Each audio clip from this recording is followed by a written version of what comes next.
Amén.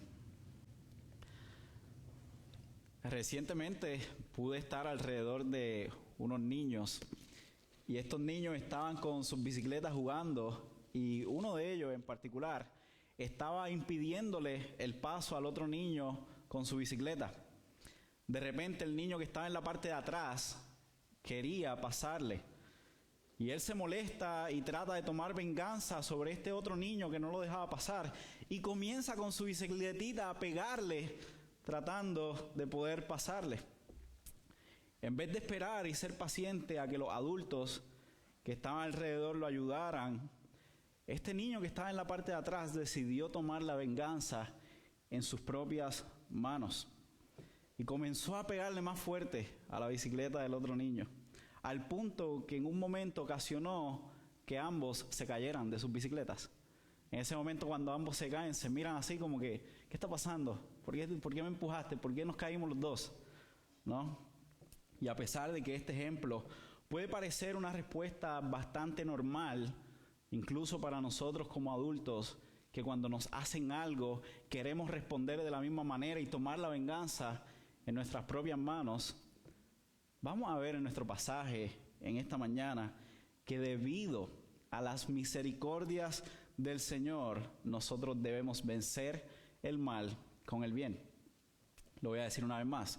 Esta mañana el pasaje lo que nos está enseñando es que debido a las misericordias del Señor, nosotros debemos vencer el mal con el bien. Desde que comenzamos esta serie en la carta a los romanos, nosotros vimos que Pablo, desde el comienzo, quería aclarar algunas cosas para sus lectores. Pablo principalmente en esta carta quería que la iglesia en Roma entendiera que es solamente por medio de la fe que ellos iban a poder ser justificados delante del Señor. Es decir, ellos eran declarados justos por medio de la fe en Jesús. El poner la confianza en Jesús y no en sus obras o lo bueno que ellos pensaban que podían ser, era lo que los hacía estar bien delante de Dios. Pablo por eso les expone la verdad que ellos ya habían sido declarados justos por la obra de Cristo solamente por medio de la fe. En resumidas cuentas, hermanos, Pablo le ha estado diciendo y una y otra vez que la salvación del alma de un pecador, como lo eran ellos y como lo somos nosotros, proviene solamente por reconocer y creer que la vida de Jesús y su obra al morir en la cruz y resucitar fue suficiente para pagar por los pecados que cada uno de nosotros ha cometido en contra de Dios. Y esta aclaración es muy, muy valiosa porque al escuchar el pasaje que nosotros acabamos de leer, nosotros pudiéramos pensar que el llevar a cabo estos mandatos del apóstol Pablo es la manera en la que nosotros podemos estar bien con Dios. Hermanos, pero no es así. Pablo no simplemente comenzó en el capítulo 12, versículo 14. Él comenzó en el capítulo 1. Así que no pensemos que el llevar a cabo los mandamientos es lo que nos posiciona bien delante de Dios.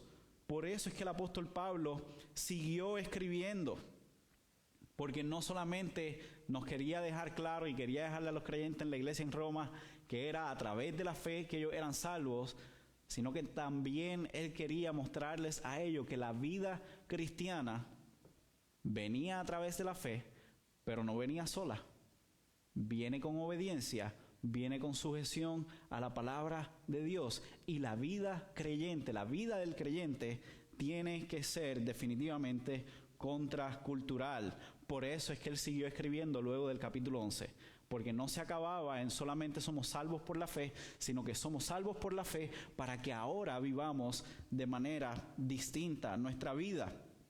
Hermanos, debido a las misericordias de Dios, tiene que verse diferente a como se veía antes y como nosotros vamos a ver en esta mañana.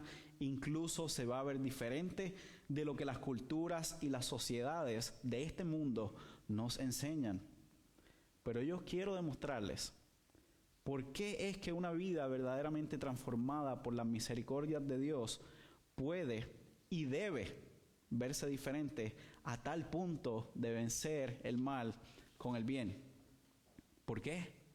Número 1, porque la sabiduría de Dios no es la sabiduría de este mundo. Punto número 1, la sabiduría de Dios no es la sabiduría de este mundo. Versículos 14 al 16, el apóstol Pablo escribe: bendigan a los que los persiguen, bendigan y no maldigan, gócense con los que se gozan y lloren con los que lloran. Tengan el mismo sentir unos con otros. No sean altivos en su pensar, sino condescendiendo. O algunas otras versiones, si usted está leyendo la Reina Valera, dice: asociándoos con los humildes. No sean sabios en su propia opinión. Al hablar de ir en contra de esta cultura, como mencionaba hace unos momentos, este pasaje que acabamos de leer, los siguientes, pudieran parecer que Pablo está rompiendo con todo el sentido común, con la lógica de los seres humanos, porque Pablo comienza esta sección de una manera muy directa, hermanos. Él les dice: bendigan a los que los persiguen, bendigan y no maldigan. Y el hecho de bendecir a aquellos que nos persiguen, Pablo se refiere a esa respuesta que nosotros debemos dar, que iba en contra de lo que naturalmente hubiésemos querido hacer. Bendecir es desearle el bien a alguien, es querer que esa persona le vaya bien. Hermanos, la respuesta natural de cada ser humano ante persecuciones y ante alguien que te está maldiciendo no va a ser bendecir, ¿okay? Va a ser maldecir. Pero Pablo quiere ver en estos creyentes y en todos los creyentes una conducta contracultural. Si vamos a hablar de nuestra conducta, porque es lo que Pablo está haciendo, Pablo en este pasaje y en los próximos capítulos va a estar hablando una y otra vez de la conducta del creyente. Y si nosotros vamos a hablar de conducta, tenemos que hablar de la sabiduría. Pablo nos va a decir al final del versículo 16, no sean sabios en su propia opinión. Y la razón por la cual no debemos descansar en nuestra sabiduría es porque nuestra respuesta natural como seres humanos a algo que puedan hacer en contra de nosotros va a ser el querer hacerle lo mismo a la otra persona. Nosotros vamos a querer maldecir y no bendecir. Así que, ¿a qué se refiere Pablo con demandar estas cosas de los creyentes y luego decirles que no sean sabios en su propia opinión?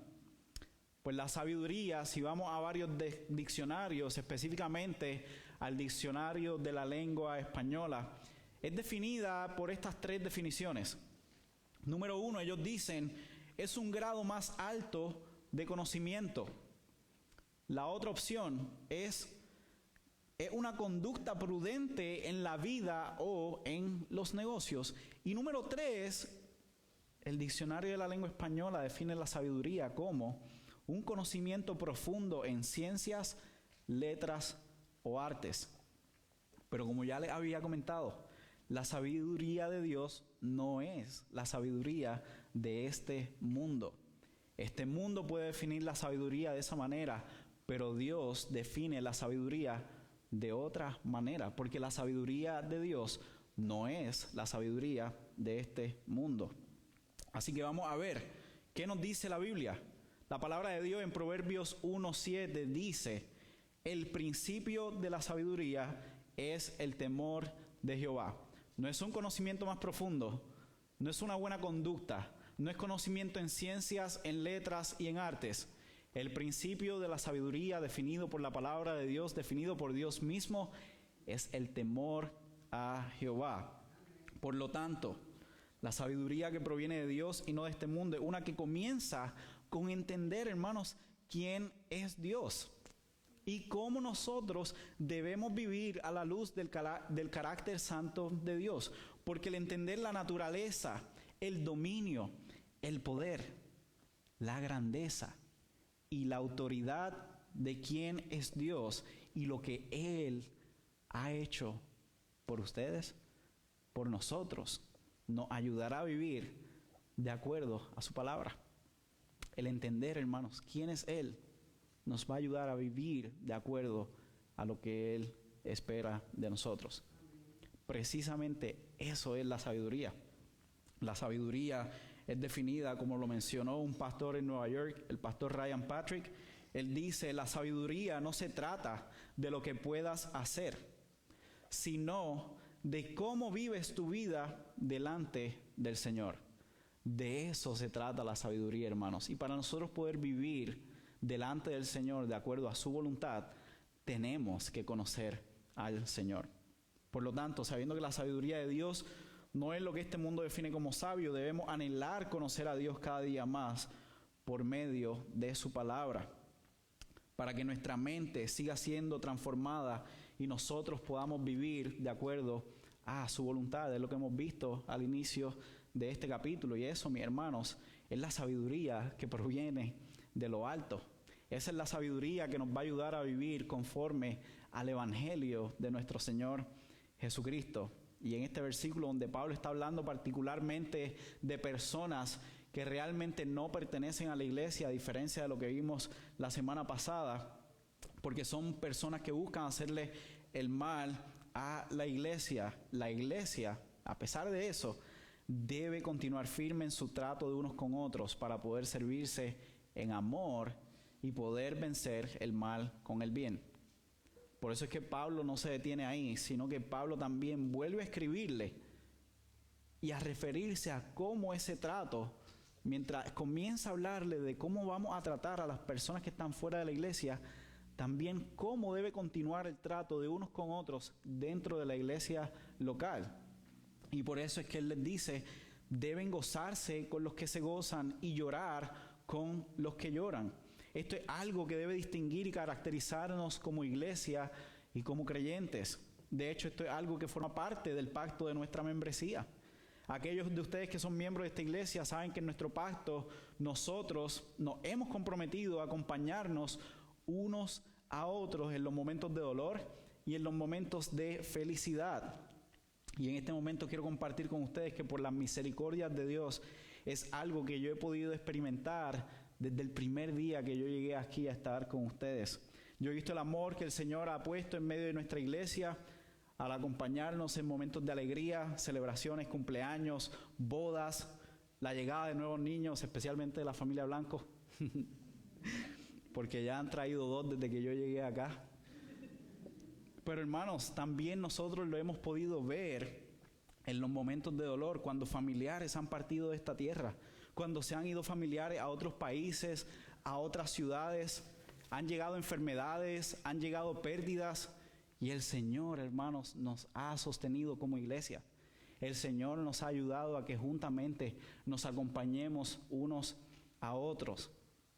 Así que en mi oración, que el Señor nos siga ayudando a crecer en relaciones profundas para que nosotros juntos podamos mostrarnos el amor del Señor al estar presentes en la vida de los hermanos.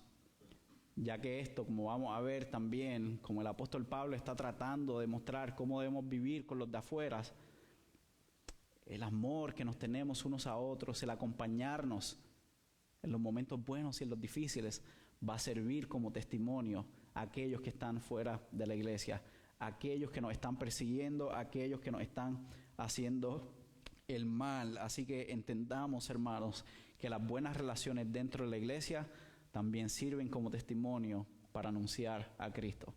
Y a pesar de que eso parezca ilógico, recuerden que es que la sabiduría de Dios no es igual a la sabiduría de este mundo. Por eso es que podemos y debemos vencer el mal con el bien. Y en parte también podemos ver cómo el apóstol Pablo, al escribirle a la iglesia en Roma, él quería ver una iglesia unida y uniforme. Por eso estos siguientes mandatos giran en torno no solamente a cómo se van a ver en sus relaciones personales, sino cómo se va a ver esa unidad en medio de la diversidad. Porque la iglesia en Roma estaba compuesta, como ya hemos visto, por judíos y por gentiles, por gente que tenían bienes y por gente que no tenían muchos bienes. Pero Pablo nos quiere que lo que ellos venían haciendo como individuos fuera de la iglesia, ahora eso entrara a la iglesia y tener una iglesia segmentada o una iglesia que estuviese dividida por clases sociales o por etnicidad.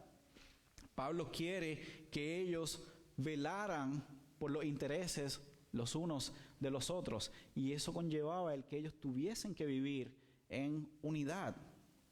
De hecho, nosotros lo vimos el miércoles pasado.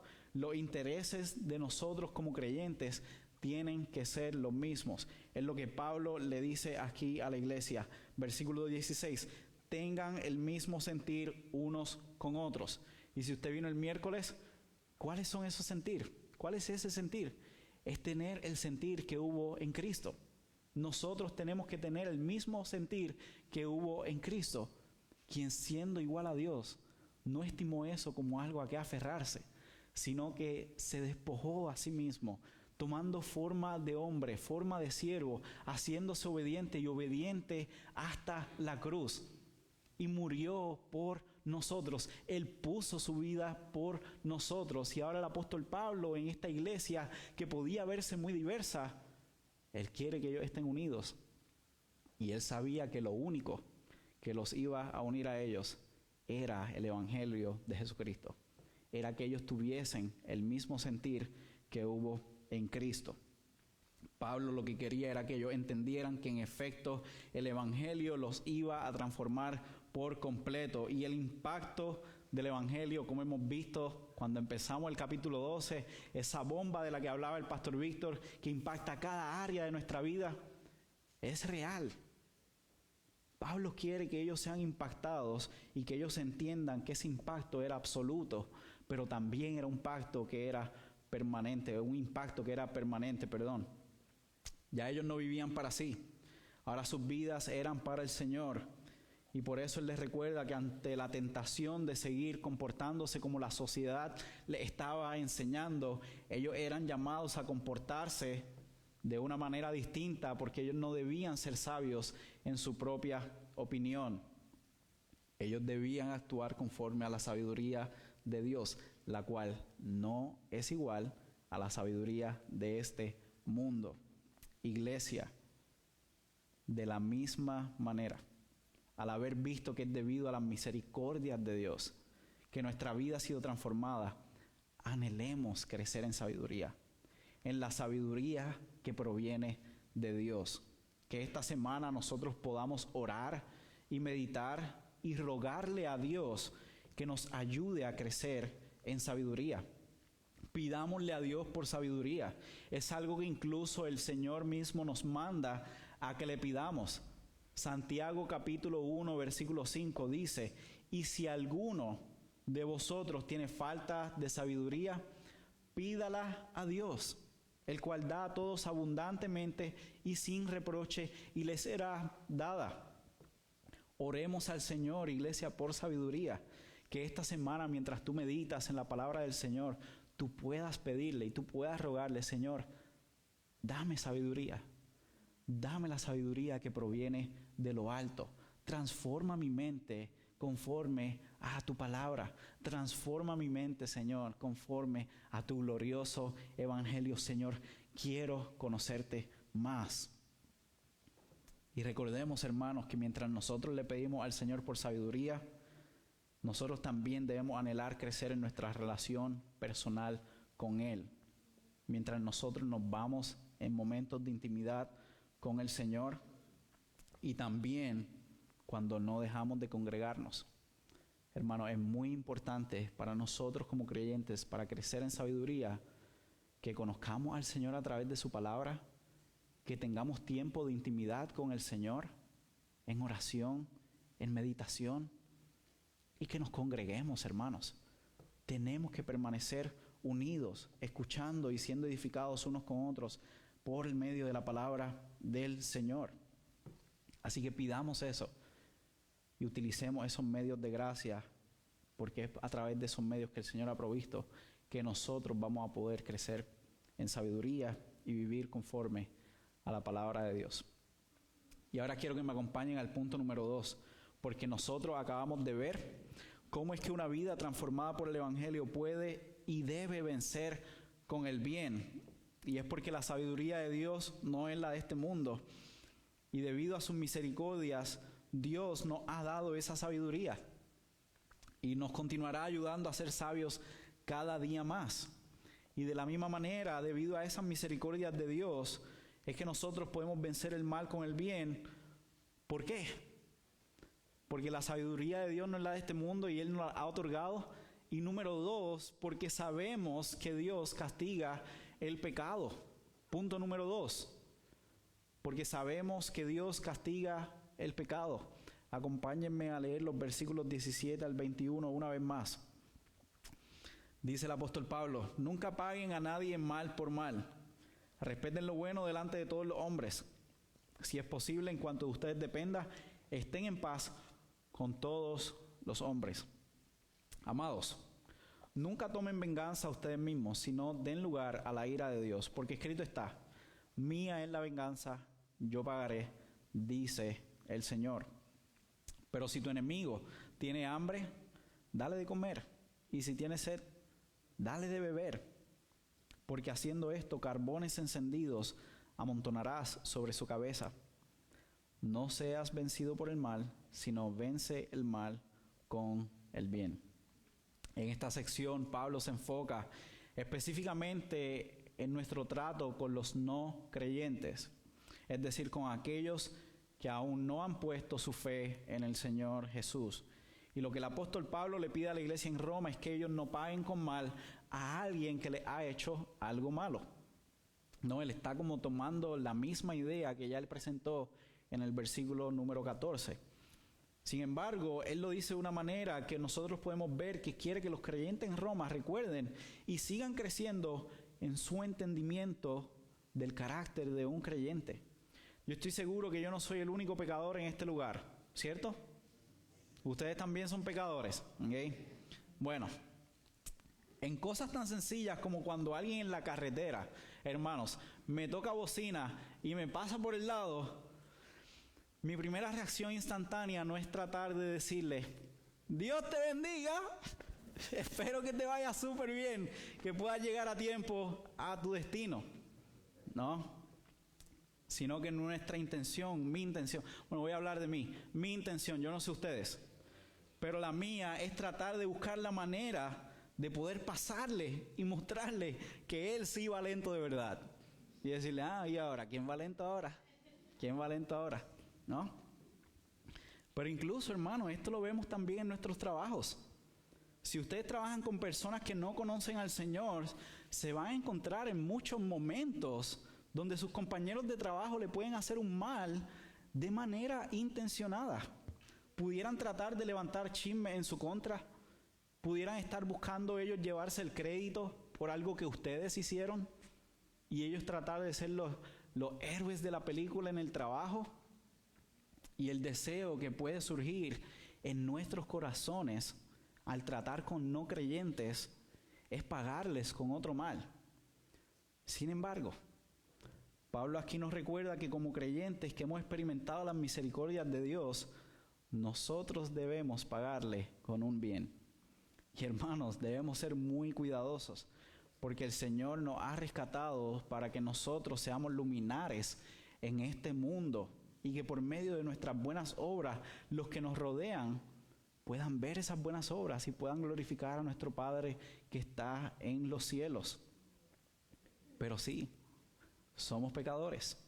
Y el reconocer que somos pecadores y que también tenemos nuestras propias luchas nos debe llevar a que con humildad nosotros podamos depender cada día más y más del Señor. Porque el no pagarle a alguien que nos hizo un mal con otro mal no es solamente para los momentos cuando las cosas en la vida nos van bien. El Señor no nos está diciendo a través de Pablo: oye, cuando todo vaya bien, cuando tú te hayas levantado de la cama, hayas desayunado, los niños se estén portando bien, tu esposa te esté tratando de maravilla o tu esposo te esté tratando de maravilla, cuando alguien te haga malo en el trabajo, entonces trátalo con bien, págale con bien. El apóstol Pablo dice: incluso cuando el día te va súper mal, incluso cuando te levantaste por el lado izquierdo de la cama, que nada parece ir bien en tu día y alguien te haga algo mal, en ese momento tú también debes responder con el bien. Hermanos, esas cosas van a pasar y nosotros tenemos que depender y descansar en el Señor, porque hay momentos en nuestra vida donde ese mal que nos van a hacer nos va a agarrar en un momento donde nosotros no estamos muy bien, donde nosotros no estamos muy contentos, donde nosotros estamos llenos hasta el tope. Y en ese momento el mandato no se anula. El mandato sigue siendo: tienes que pagarle con un bien a aquel que te ha hecho algo mal. De hecho, el pastor John Piper lo pone al reconocer que nosotros seremos empujados o golpeados de la siguiente manera. John Piper está diciendo: oye, tú vas a ser empujado, tú vas a ser golpeado. Alguien va a chocar contigo en el trabajo, alguien va a chocar contigo en la carretera, alguien te va a provocar, alguien te va a hacer algo mal. Y miren lo que él dice. Él dice: cuando estés lleno hasta el borde, cuando alguien te golpee, tú te vas a derramar un poquito. Va a salir algo de ti y se va a derramar y va a caer encima de ellos. Y luego él hace la siguiente pregunta: ¿qué sentirá la gente? ¿Ácido o van a sentir gracia? Cuando te golpeen, estés lleno hasta el tope, ¿la gente va a sentir ácido o la gente va a sentir gracia? Hermanos, esto definitivamente no es fácil. Sin embargo, es algo que nosotros podemos hacer debido a las misericordias de Dios, sabiendo que Él nos ha dado su sabiduría y nos recuerda que Él va a castigar el pecado. Y por eso Pablo sigue diciendo que en cuanto a nosotros dependa, nosotros debemos buscar en paz, estar en paz con todos los hombres. Hermano, esto es algo que la iglesia desde sus comienzos ha estado haciendo. La iglesia del Señor Jesucristo se ha caracterizado por tener el favor con todo el pueblo. En los lugares donde la iglesia se ha encontrado, la iglesia ha servido como un faro de luz y de esperanza. De hecho, desde Hechos capítulo 2, versículo 47, allí en la iglesia primitiva se dice de ellos que tenían el favor con todo el pueblo. También el apóstol Pablo, cuando le escribe a Timoteo en 1 Timoteo 3:7, le dice que los pastores tienen que ser hombres que tengan un buen testimonio para con los de afuera, para con aquellos que no son creyentes, no sea que caigan en descrédito y en la condenación y en el lazo del diablo. Y si miramos a la historia de la iglesia también y del cristianismo, es algo que siempre, hermanos, nos ha caracterizado. Nosotros siempre hemos tratado como iglesia de Dios buscar estar en favor y en paz con todos los hombres. Esto es algo que lo hemos podido hacer por las misericordias de Dios en muchas ocasiones. Y en otras, debido a nuestros pecados, debido a nuestras faltas, hemos fallado a Dios en hacer esto. La iglesia del Señor Jesucristo nunca ha sido perfecta y nunca lo va a ser mientras estemos de este lado de la eternidad. Porque incluso cuando Pablo le escribe allá la primera carta a la iglesia en Corinto, él le dice: ustedes tienen unas conductas que ni siquiera entre los creyentes son tolerables. Y como iglesia ustedes lo estaban haciendo. Esa iglesia en Corinto, en ese momento donde estaban permitiendo conductas que los no creyentes ni siquiera las permitían, ellos no estaban teniendo el favor con el pueblo. Esto es algo que ha pasado en la historia de la iglesia, hermanos, lo vemos en las mismas escrituras. Por lo tanto, no pensemos que nosotros estamos exentos de caer en eso. Procuremos, hermanos, rogarle al Señor que nuestra iglesia, la iglesia Park Baptist Church, sea fiel al Señor y tengan el favor con todo el pueblo. Anhelemos, hermanos, servir a nuestra comunidad. Tenemos oportunidades muy bonitas. Tenemos las clases de inglés que se están llevando a cabo. Son oportunidades maravillosas en las que podemos mostrarle el amor a nuestra comunidad y tener el favor con el pueblo cuando lo hacemos de una manera que queremos honrar al Señor. ¿Por qué? Porque de esta manera nosotros seguimos siendo de testimonio para que ellos puedan conocer al Señor y sus vidas sean también transformadas como la nuestra ha sido transformada. Finalmente vemos en esta sección que Pablo le dice a la iglesia en Roma que la venganza es del Señor y que Él pagará. Pablo no le dijo ahí, como a veces yo decía: Señor, úsame a mí como tu instrumento para vengarme. No. Pablo está diciendo: mía es la venganza, dice el Señor, yo pagaré. Dios es quien va a castigar el pecado. De hecho, no habrá ni un solo pecado, hermanos, ni un solo pecado que se cometa en contra de Dios que se vaya a quedar sin su castigo. Ni uno solo. Todos los pecados cometidos en contra de Dios serán castigados por Dios. Y esto para nosotros como creyentes, en lugar de darnos miedo, terror, de pensar cómo es que nosotros vamos a recibir ese castigo, nos debe llenar de esperanza y de gozo. Porque debemos recordar que Pablo mismo ya ha dejado bien claro que para aquellos que hemos creído en Cristo no hay ninguna condenación, Romanos 8:1, sino que tenemos vida eterna y nadie nos puede separar del amor de Dios que es en Cristo Jesús, Señor nuestro. Porque mientras aún nosotros éramos sus enemigos, Romanos 5, Dios mostró su amor para con nosotros enviando a Jesús a morir por nuestros pecados. Hermanos, Dios castigó nuestro pecado. No solamente los que hemos cometido, sino que cada uno de nuestros pecados cometidos y de los que nosotros vayamos a cometer ya han sido pagados en la cruz por medio del sacrificio de Cristo Jesús. Sí, nuestros pecados recibieron el castigo merecido, pero no fuimos nosotros en recibir ese castigo merecido, aun cuando nosotros éramos los merecedores del castigo por nuestros pecados, sino que el que no merecía castigo fue castigado. Jesucristo, el justo por los injustos. Y como nuestro Señor es justo, nosotros tenemos que tener la seguridad y la convicción de que el Señor no dejará pecados sin castigar. Dios va a castigar el pecado. Dios va a castigar el pecado cuando las personas pecan en nuestra contra. Cuando aquellos que no conocen al Señor sigan pecando en tu contra, Dios va a castigar ese pecado. Nuestra oración, obviamente, nuestro deseo es que esas personas puedan venir a conocer al Señor. Y de esa manera, si ellos vienen a conocer al Señor, sus pecados serán castigados en Jesús y serán cubiertos por completo. Pero si no vienen al Señor y se quedan en rebelión, en rebeldía en contra del Señor, aún así el Señor va a castigar ese pecado y lo va a castigar en el infierno por la eternidad.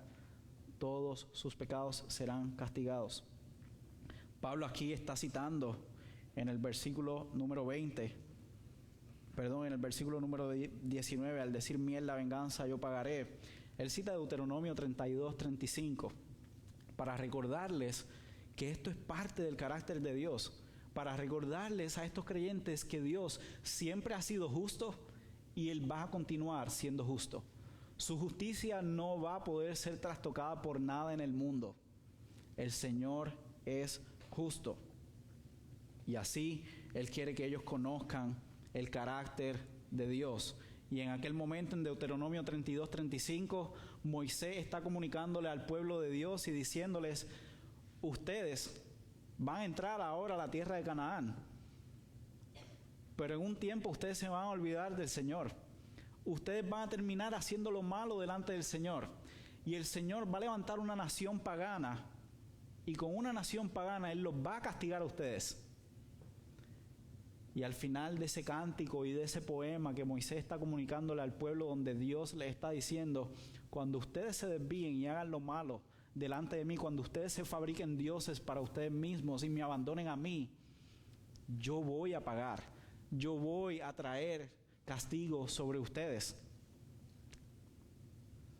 Pablo aquí utiliza eso para decirle a los creyentes: Dios sigue siendo justo. Dios va a castigar el pecado. Ustedes como iglesia pueden disfrutar de que su pecado ya fue pagado en Cristo. Pero aquellos que no se arrepientan de sus pecados, el Señor no va a dejar sus pecados sin pagar. Así que no permitamos, hermanos, por eso, que nuestros deseos de justicia empañen la realidad de que nuestro Dios no necesita de nuestra ayuda para hacer justicia. Tú no le debes estar orando al Señor que tú seas ese instrumento que el Señor va a usar para tomar venganza de estas personas, sino que debes dejar que Él pague a todos aquellos que se levanten en su contra por su pecado.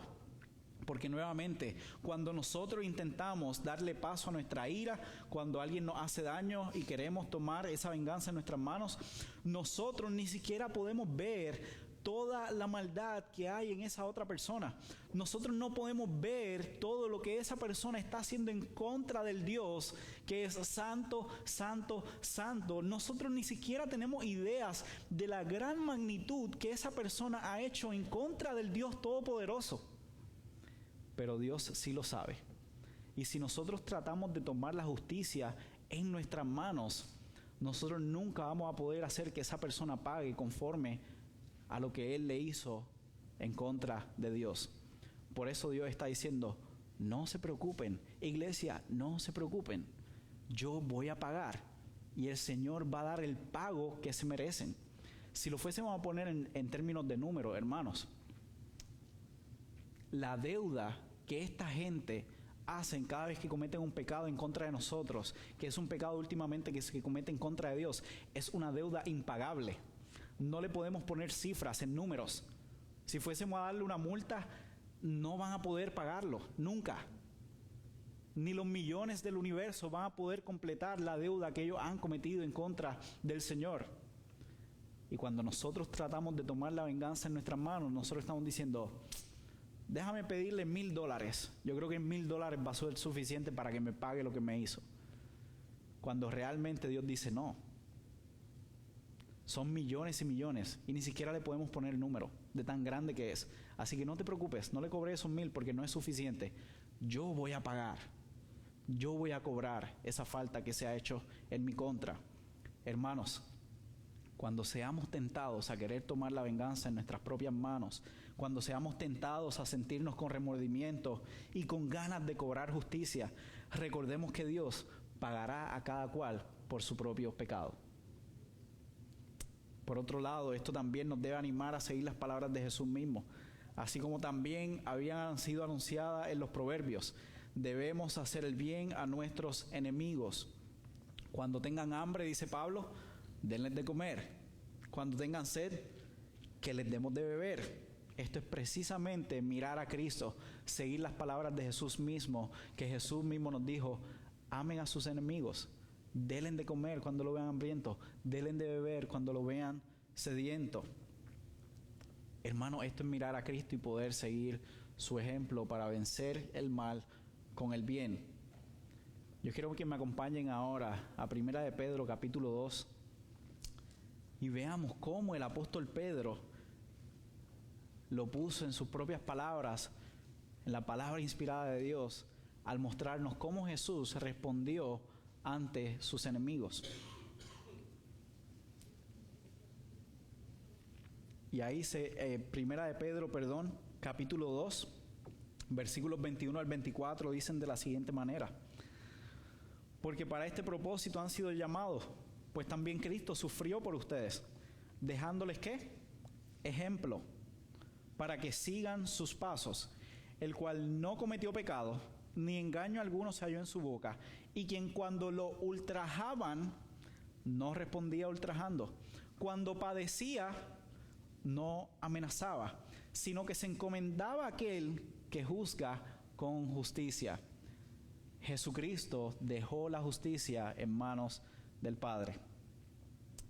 Y el apóstol Pedro dice, Él mismo llevó nuestros pecados en su cuerpo sobre la cruz, a fin de que muramos al pecado y vivamos a la justicia, porque por sus heridas fueron ustedes sanados. Hermanos y hermanas, precisamente es por las misericordias del Señor, al enviar a Jesús a morir por nosotros, que nosotros podemos vivir siguiendo su ejemplo, porque nuestra naturaleza ha sido cambiada por su evangelio. Y al hacer esto, como dice ahí el apóstol Pablo, amontonarás sobre su cabeza carbones encendidos. Esto era una práctica del mundo antiguo, donde personas que estaban sintiendo remordimiento y donde personas que querían mostrar que estaban arrepentidos, se ponían carbones en un artefacto sobre su cabeza para ellos mostrarle a la sociedad y a la gente que estaban arrepentidos. Y el Señor nos llama a que hagamos el bien para que, si es posible, ellos sean alcanzados con el Evangelio y vengan al arrepentimiento, y que ellos puedan arrepentirse del mal que ellos han hecho últimamente en contra de Dios. Hagamos el bien, hermanos, y no lo hagamos, como dice esa frase, sin mirar a quién, porque eso involucra en muchas ocasiones que vas a hacer el bien a personas que son neutrales contigo. El apóstol Pablo no dice, haz el bien sin mirar a quién. El apóstol Pablo dice, hazle el bien a los que te están haciendo el mal. Lo cual es muy diferente, hermanos. Lo cual es muy, muy diferente. Pero ahora quiero dirigirme particularmente a aquellos que están aquí, quizás aún están viviendo de espaldas a Dios. Mientras vemos las palabras del apóstol Pablo y su discurso de hacerle bien a los que te hacen el mal, y tú todo este tiempo has estado pensando, yo no voy a hacer eso. Yo no voy a estar haciéndole el bien a aquellos que me hacen el mal, que se la resuelvan ellos. Si tú has estado pensando en eso, tú te has estado haciendo sabio en tu propia opinión. Tú estás desobedeciendo el mandato bíblico de ser sabio, de no ser sabio en tu propia opinión. Y cuando la Biblia hace referencia a aquellos que se creen sabios en su propia opinión, la Biblia habla de estas personas como personas que piensan que nadie les puede decir cómo vivir y qué hacer y qué no hacer. Y para eso, Dios, por medio de su palabra, dice en Proverbios 26:12 lo siguiente: ¿has visto un hombre sabio en su propia opinión? Estoy leyendo esto de la Reina Valera. Dice, ¿has visto hombre sabio en su propia opinión? Es decir, ¿has visto a aquellos que se creen que nadie les puede decir cómo vivir? ¿Has visto a aquellos que piensan que pueden pagarle mal con mal a alguien? ¿Has visto a aquellos que no quieren pagar bien cuando le hacen el mal? ¿Has visto a aquellos que quieren maldecir? ¿Aquellos que los persiguen y que quieren cobrar la venganza en sus manos? ¿Has visto hombre sabio en su propia opinión? El proverbio en la segunda parte dice, más esperanza hay del necio que de él. Hay más esperanza para el necio que para el que se cree que es sabio. Porque aquel que se cree sabio en su propia opinión rechaza la sabiduría de Dios y lamentablemente sus pecados también serán castigados. Pero no en Jesucristo, sino que Dios cobrará venganza y hará que pagues por tus pecados. Pero las misericordias de Dios. Pero las misericordias de Dios que está aquí esta mañana escuchando este mensaje. Pero las misericordias de Dios que te ha permitido que escuches su palabra en esta mañana. Por medio de su palabra, el Señor ahora mismo te está llamando a que te arrepientas y pongas tu fe completamente en Él. Y si en esta mañana tú te arrepientes de tus pecados y de creerte sabio en tu propia opinión y vienes a Él, sus misericordias te cubren. Sus misericordias te cubren y tu vida será transformada para que seas uno de los que vence el mal con el bien. Y a pesar de que eso no tenga quizás mucho sentido para ti ahora mismo, créeme, eso va a tener sentido. Y el Señor va a traer gozo a tu vida cuando tú puedas experimentar la paz que solamente proviene de Jesucristo. Y cuando tú solamente puedas experimentar el gozo que viene, el vivir de acuerdo a la voluntad de Dios. Y ahora quiero compartir con todos ustedes parte de la esperanza de nosotros que viene con saber que Dios castiga el pecado. Y es que un día el pecado, hermanos, se va a terminar. Un día esos males que están haciendo en contra de nosotros se van a acabar. Un día todo eso va a pasar. Y es que un día el pecado va a terminar porque Dios va a enviar una vez más a su Hijo Jesucristo a venir por nosotros, por su iglesia. Y la venida de Jesucristo será como el mismo apóstol Pablo la describe en 2 de Tesalonicenses capítulo 1 del 6 al 8. Y él dice lo siguiente: porque después de todo es justo que delante de Dios que Él pague con aflicción a quienes los afligen a ustedes, pero que Él les dé alivio a ustedes que son afligidos y también a nosotros cuando el Señor Jesús sea revelado desde el cielo con sus poderosos ángeles en llama de fuego, cuando dando castigo a los que no conocen a Dios y a los que no obedecen el evangelio de nuestro Señor Jesús. Hermanos, no tomemos la venganza en nuestras propias manos. No seamos vencidos por el mal, sino que venzamos el mal con el bien, principalmente porque entendemos el carácter de Dios y sabemos que Dios va a castigar el mal, y eso culminará y el Señor a su iglesia le dará alivio por la eternidad. En ese momento, hermanos, que nosotros vamos a experimentar verdaderamente alivio. Que nuestros ojos estén puestos en esa esperanza para que también podamos vencer el mal con el bien, anhelando que un día aquellos que no lo conocen puedan venir a conocerle y puedan unirse a nosotros, a adorarle por la eternidad, sabiendo, hermanos, que el Señor se goza en aquellos que ha salvado y que el Señor nos va a sostener y lo vamos a ver cuando Él regrese una vez más por nosotros. Así como vimos al principio, la historia de los niños pudo haber ido mejor si el niño simplemente esperaba que un adulto corrigiera al otro niño, que fue precisamente lo que ocurrió. El adulto, luego de que eso ocurriera, detuvo al niño que no dejaba pasar al otro, y el niño que estaba detrás pudo seguir su curso en su bicicleta. Hermanos, dejemos que nuestro Señor se encargue de aquellos que nos persiguen. Mientras tanto, recordemos que debido a sus misericordias podemos vencer el mal con el bien, porque la sabiduría de Dios no es la sabiduría de este mundo, y Él nos ha dado esa sabiduría. Y número 2, porque Dios va a castigar el pecado. Ya castigó el de nosotros sobre la persona de Jesucristo, y Dios va a castigar el pecado de aquellos que no se arrepientan y que no pongan su fe en Él. Descansemos en el Señor, hermanos. Oremos. Señor Dios poderoso, te damos gracias por esta tu palabra y te pedimos, Señor, que seas tú ayudándonos a vivir conforme a tu palabra. Sé tú dándonos sabiduría que proviene de lo alto y que proviene de temerte a ti, Señor.